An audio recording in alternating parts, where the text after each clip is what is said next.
सर्वेभ्यो नमो नमः। सभी को प्रणाम, नमस्कार। भारतीय दृष्टि में नारी विमर्श इस विषय को लेकर एक चिंतन गोष्ठी का आयोजन किया जा रहा है।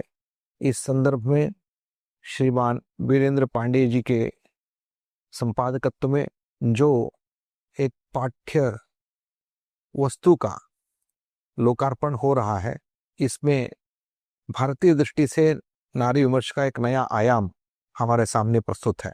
मैं बहुत प्रसन्नता के साथ इसको स्वागत करता हूं।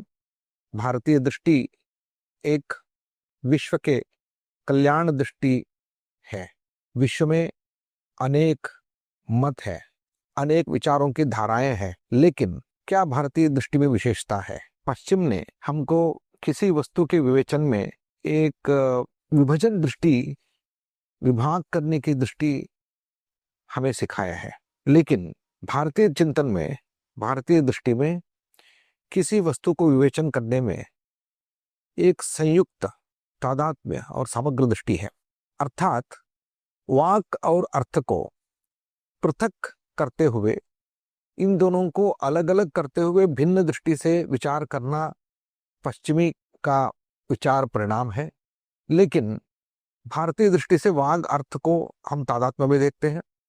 वाग अर्थाविव संपृक्तो वागर्थ प्रतिपत्तये।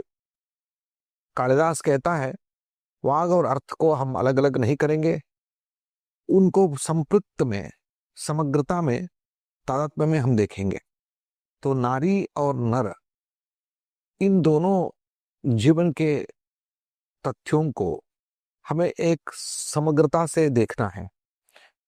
नर और नारी तत्व को अलग अलग नहीं करना है।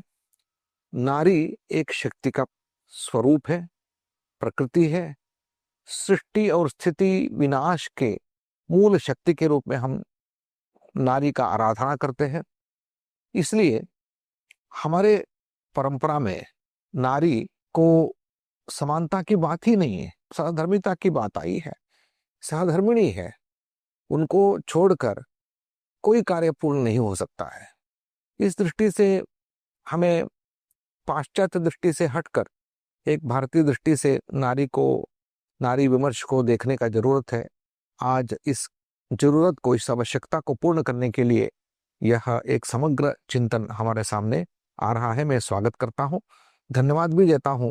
हम सब इसमें भाग लेने का एक अवसर हमें प्राप्त हुआ है। धन्यवाद, प्रणाम।